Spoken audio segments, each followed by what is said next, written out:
Hello and welcome to Soul Love with Kimness. I am Kim van der Zande, your host, and I'm super excited to share another episode of Soul Love with you, where we share inspirational and empowering stories from the heart. We talk about the beauty and the shadows as both are part of the ascension journey, to remind you that you are powerful, you are magical, and to have trust in what you feel to be true deep within. Enjoy this next episode of Soul Love.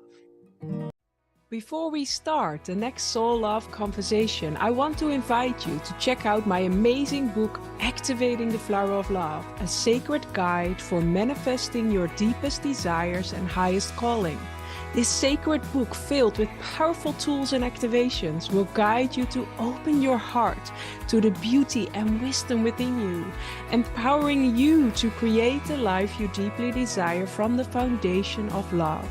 You can find Activating the Flower of Love in all the major online and offline bookstores in ebook or paperback, or you can check it out through my website, kimness.nl, where you can also discover the different ways of working with me and the latest updates on new starting programs.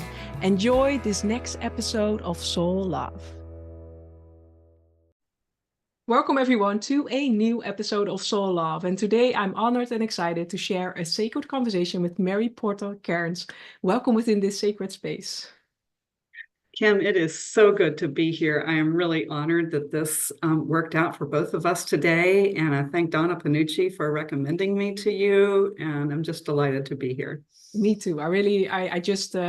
We haven't known each other like through the connection of Donna. So I just tuned into your work, and I really love what you're doing. And it's always that's what I love about these podcasts as well. We get to share a sacred conversation with beautiful souls from all over the world and get to connect and learn beautiful things about each other, because we're ever evolving, ever growing. And I really love you're working with flowers and deep flower wisdom, and I'm really looking forward to start this conversation how that sparked for you, because you, like, if you look at your career, you started a whole different way of working, and then I literally just kept following breadcrumbs. I always thought of myself as a visual artist, and even like I've got these process paintings that I've done over the years behind me, and I studied art in college, and but I kept hitting dead ends. And there was a series of layered paperwork I did in 2014 and 15, and I thought, oh man, this is really it. But it was like, after about 10 of them, it was like, that's it, they're done. I'm like, okay, what now? Anyway, just kept following breadcrumbs. I did some weaving for a while. I took a course to learn how to be a facilitator for weaving a life from a woman, and that was amazing. And I just like weaving something I've done in, oh man, it was like a connection to prior lifetimes, like eons of like my hands just knew what to do. It was amazing. And I still like to weave a little bit, do some tapestry work sometimes, but again, that just kind of petered out into a dead end. And lots of things have, but in the summer of 2020, it was the first time I ever published a blog post of my own writing. And it just kept, and it was all nature writing. I knew I had to write about nature, and then it was flowers, and it was more flowers, and it was more flowers. And then when I started looking back at my life, I could see how the flowers had been really with me my whole life, but I hadn't really thought of it that way until I really started the writing. And I never thought of myself as a writer until just 5 years ago, 5 years ago. And that's what's really taken off for me is the writing, and the writing about the flowers and the flowers.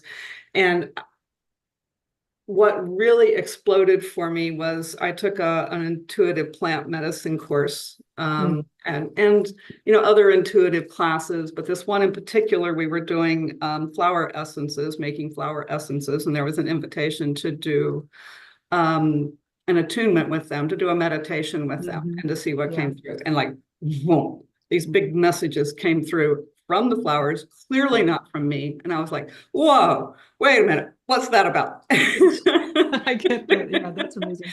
And it really kind of freaked me out. I was afraid to talk about it for a while, but I did, and I'd talk to friends and they would encourage me, and I'd talk some more, and I'd talk to the flowers some more. Anyway, it just kept pouring through me. And so here we are with, now I feel that I am a voice for the flowers, one of many in the world, I'm sure, and the flowers want all of us to be their voices, I believe. And I think that's my message, to help all of us to speak to the flowers and for the flowers and with the flowers. I love that. Yeah. I love in your story, like you followed the breadcrumbs, because a lot of us, like, it's really, sometimes we can feel like, why am I doing this? But life is really guiding us. And we don't, like, I think also if you maybe 20 years back would have received the vision for now, sometimes we block ourselves, or we think, okay, no, this is not. And it's only through every step we take and the new things we learn, and also the challenges and obstacles we go through, that we're ready to fully receive. Like you saying, okay, at one point the message of the flowers opened up, but you already created a certain foundation within yourself to receive that. Right. Because otherwise it's like, okay, our mind kicks in and says, okay, yes. Not. And I'm a classic example of that. I mean, I studied art in college, but I got pregnant, started a family, got married, this, that, and the other, all kinds of things happened, went to work for my dad in the business world, thought I wasn't creative, had shut all that off for a myriad of reasons. And it was 30 years before I did anything creative again, other than gardening and cooking, maybe, if you call, throw that in there too. And, I was like, now I look back and I'm just amazed at how shut off I was for so long, and the miracles that happened that opened my heart back up, and my intuitive knowing opened that all back up and gave me the confidence to follow it. It's been a series of miracles indeed. I love this. So, and if you now look back, like what were the signs or the invitations for you to open your heart again and to allow this intuitive side to guide you? I think it started with getting knocked off. My world got turned upside down when my now 32-year-old healthy son, but when he was 16, he had cancer. Oh, wow. And that knocked my world sideways, upside down, into an abyss for a while.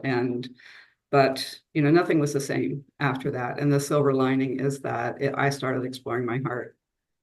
Yeah, I get that. Yeah. Yeah. And it's really like, it's honoring those moments, how ever challenging they are. But it's also seeing, as we move forward, seeing the growth it awakens. Right. And those, yeah. It's beautiful. It was quite the silver lining and the blessing. And, not that I would ever wish for that to have happened to him. No, I get that. And we are so blessed and so lucky that he is healthy today. Yeah. So, yeah, I stared into that abyss, but I didn't have to stay in it, like happens to so many people. Yeah. And did gardening back then also helped you already because I can only imagine, like, it's really a moment to be in the calmness and to connect to mother, just in general. Nature is very nurturing, even in challenging moments, choosing to spend time in nature. And I just had to have my hands in the dirt. I just always did. I mean, even when I was a kid, I would help my dad in the yard. He liked to plant, plants in our little suburban yard, and bushes and flowers and bulbs and stuff. And I'd help him with that. And my grandmother had a rose garden when I was little, and that was delightful. But other than that, I mean, I never had a vegetable garden until I was in college. And so being ever practical at that point in my life is like, flowers, I need vegetables. But anyway, those hands in the dirt. And of course, flowering vegetable plants do flower. There are flowers. Yes, that's true. That's where the fruits come from. Yeah. And I look back and it's like I always started just planting more flowers. Like, it's like in that point in time when my son was sick, it was mostly a flower garden by then. Yeah, but it really helps us. I think it's beautiful. But I'm curious, like, because you shared like the first flower message where you were fully open to receive. What was the essence of the message that came through? And what flower was it that you were studying at the? Oh my gosh, that's a good question. What was the first flower? It was Magnolia. Yeah, it was Magnolia, and it was about unconditional love. I love that. Goosebumps. Yes. Yeah. I mean, and I look back now, and the magnolias, there's been a magnolia tree around me most of my life. And in one place or another. And now I have found I'm really enthralled with the, everything, all the other kinds of magnolias, not just the southern magnolia that I grew up with. Mm. And like there's a wild magnolia that grows in our Appalachian forests that it's called an umbrella magnolia. Never No. even realized that's what it was.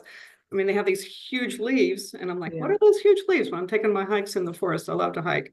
And then I'm like, looked it up. It's like magnolia. I'm like, magnolia tree. Wow, I love that. And this past year, I found it flowering and got, I think the flowers are way high up in the trees most of the time, and you never saw them. And they look a little different, but they are magnolia flowers. Wow. I'm gonna And look it up after this conversation. I'm curious. yeah, and then I went back and kept watching at different stages. I got it when it started making its seed pod, and it's pink instead of off-white. And yeah, and then anyway, it's fun.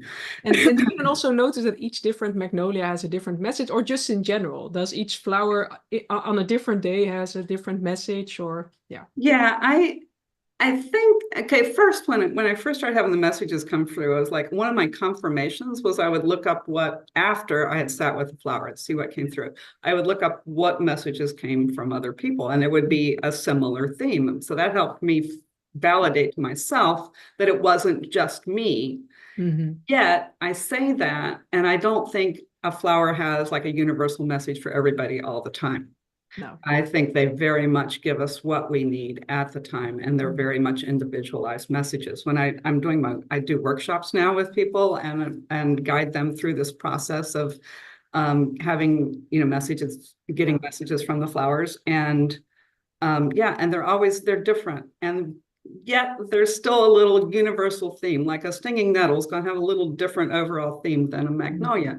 They just do, because just like people are different. But yeah, I am very much an advocate that they are individual messages, and different messages for the same person on different days and different times of the year.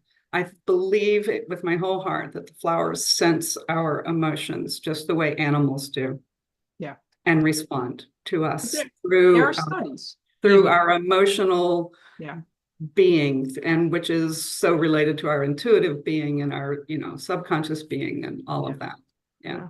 But for me, like just in nature as well, when I do my morning hike, or like nature is pure source energy, and it feels our energy, but it also in a way helps us to heal ourselves when we're being open and vulnerable. And it doesn't mean even express them, but just opening our hearts when we're stepping into a forest. Already things start to happen, and the things that surround us really help us in beautiful ways. They're still in a way they're pure whole. They're this divine energy, and it's allowing ourselves to be open to their guidance and so I think it's beautiful. But it's also nature reminds of our own nature.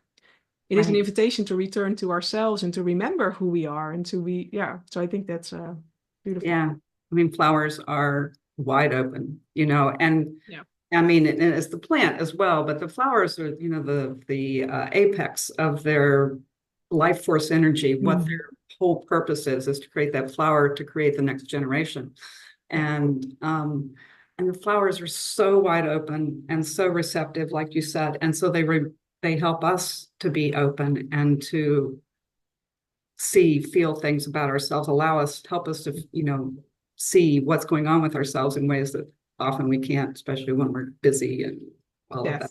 Yeah, but it's coming back to what I love in your story, coming back to the wonders of life. Like sometimes we've lost that, but as a little child, we look at flowers, different flowers. We look at true wonder. We look at amazed, like how they look and how they smell and but in that we get to remind our own beauty and our own, because we are also part of Mother Nature. We are body, our vessel, our energy field. And so I think that's really, really amazing. Yeah. Yeah, I mean, I have really come to believe. I've studied a bit of the latest plant science on plant intelligence. And so that's kind of satisfied my mind about what my heart knows, is that the flowers, the plants are intelligent, just in such a different way than we are, that it's hard to understand. I mean, they make thousands and thousands and thousands of chemicals every day, and I think that's their primary way of communicating. it's just unfathomable for us to be able to understand that, because we're visual and we're verbal, and it's completely different for how we communicate. But the level of nuanced intelligence and communication that goes on just with their chemical processes, but I think that's how they sense our emotions. There's something, because, and for us, smell is our oldest sense, right? Mm. And I was reading a book by a woman named Rachel Hers, and there was just a couple sentences in her opening chapter that was, she's a scientist and it's a science book, but this opening chapter, she allowed herself to say a few sentences that were on the edge of science. And she believes that our emotions evolved out of our sense of smell. Oh, wow.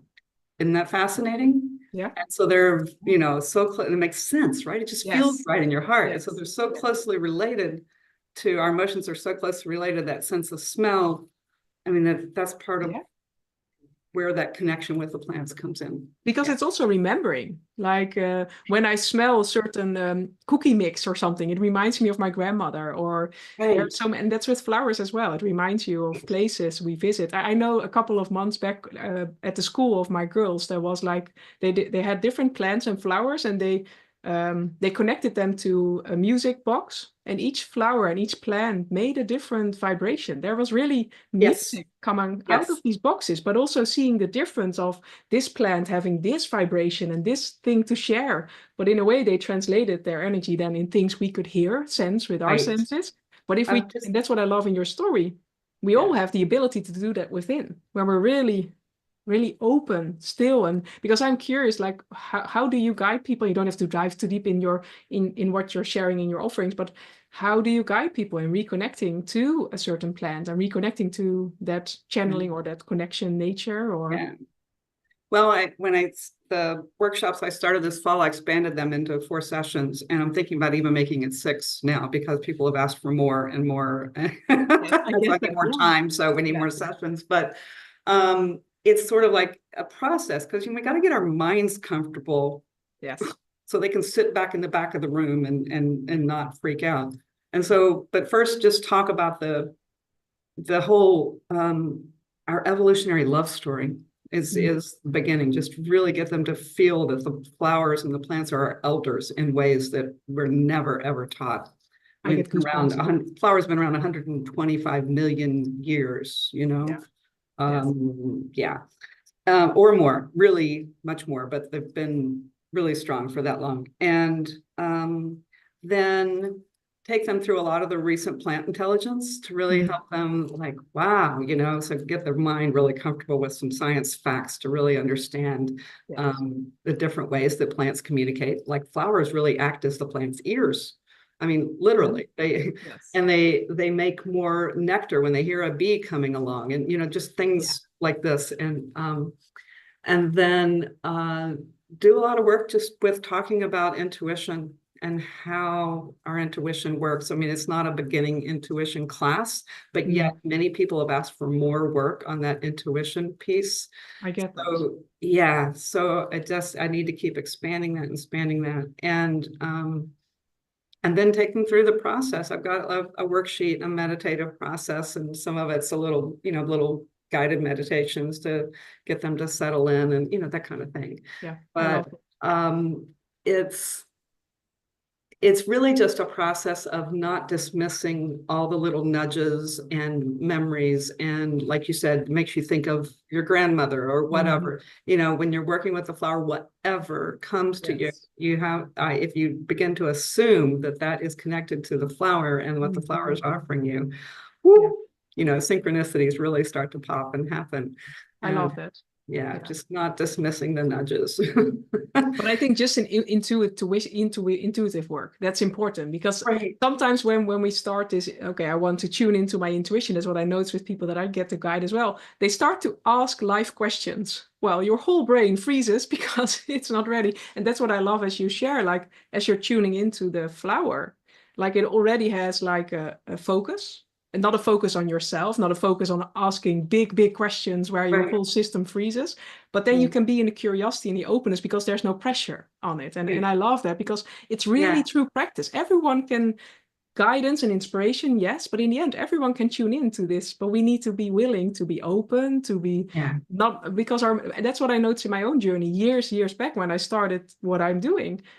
The first time information came in, I started to judge it. But then it's again through practice, through sharing, that you get confidence in what you're getting through, that's aligned. But it's really, we need to get our mind in the backseat. And that's by repetition. That's by co-creating together in a fun, playful way. And that for me, flowers are this soft, fun, playful energy that is within us. They're rarely threatening, even the poisonous ones. Okay, just so don't eat them. Okay, it's all right. They still have a lot to share with us.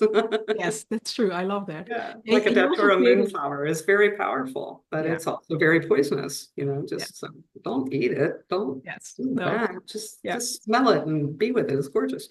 Yeah, but that's also not its like purpose. So I mean, that's not how it relates to us. Its poisonous nature is for its own boundaries and its own protection. But that doesn't mean it still doesn't have something to share. Yeah. I think that's beautiful. Yeah. And like, because you also created a card deck, maybe you can draw a card for this now moment, a card deck with the flowers. I would love to. Yeah, here's the card deck. Let's see. Let's shuffle these up. What flower? And maybe you need to name the card deck again, because it was a little bit blurry in the. Yes, sorry, thank you. Oh yeah, this. It's called The Flowers Are Speaking. Yes, it is. Maybe if Zoom your face, maybe then it shows, but no. Well, the flowers, almost. The flowers are speaking. Yes. The Flowers Are Speaking, which is the name of the card deck, my website. Yeah. All right. So, what flower wants to speak to our podcast here today? What message do the flowers have for you and for me together here, Kim? All right. Let's see. Okay. Here we go. Ooh. So we got a flower that most people don't recognize called clethra. Yes. There we go. But the key word is desire, which is a big one. It's really a key point of all of my work, because when we follow our heart's desire, our true heart's desire, I know you talk a lot about this in your work too. I think we're so that's why it feels so perfect. I'm like, oh, yeah. Yes. Yes, and learning to to listen to our hearts and know what our true desires are is so important. I often tell people, because we're so raised to think, oh, we have to take care of other people first, and I'm being selfish if I just think about me, and everybody has all these walls around their desires. And I just go like, okay, have you ever been on an airplane? They tell you to put on your own mask first. I mean, let's just start there. It's that simple. If we don't know what our desires are, we can't help people to our full abilities. And it's where all the magic is. It's how we get out of our heads. It's really the ultimate message of the flowers. I love that.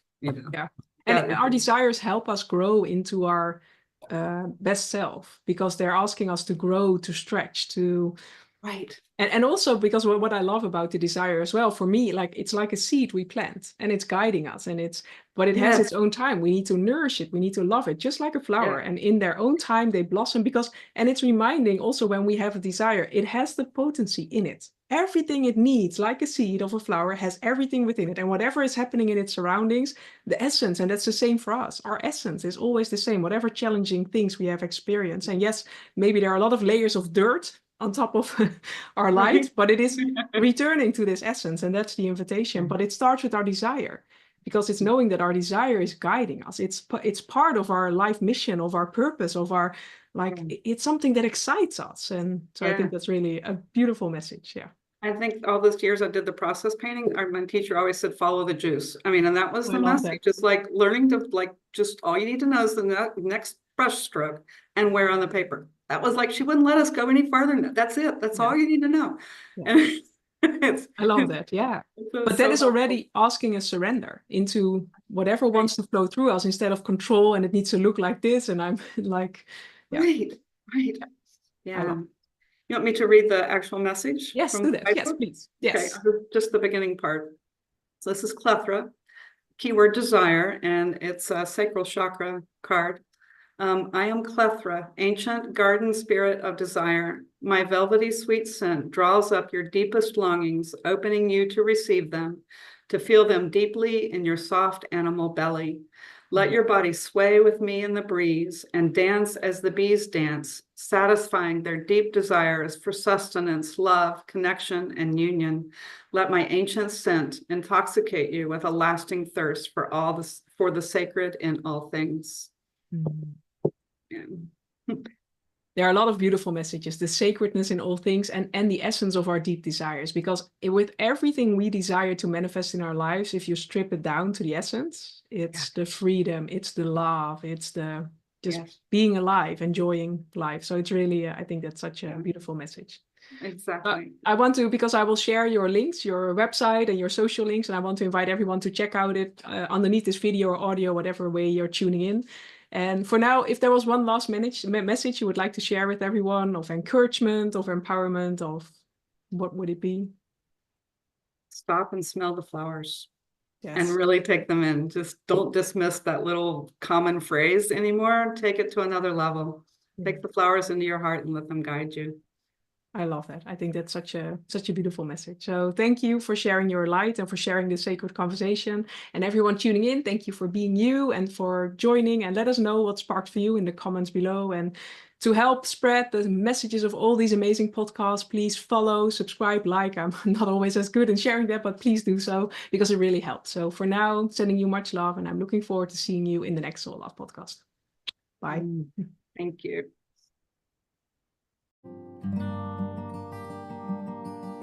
Thank you for joining this episode of Soul Love. If you want to find out more about what we do, you can find it below. And I'll see you in the next episode. Much love.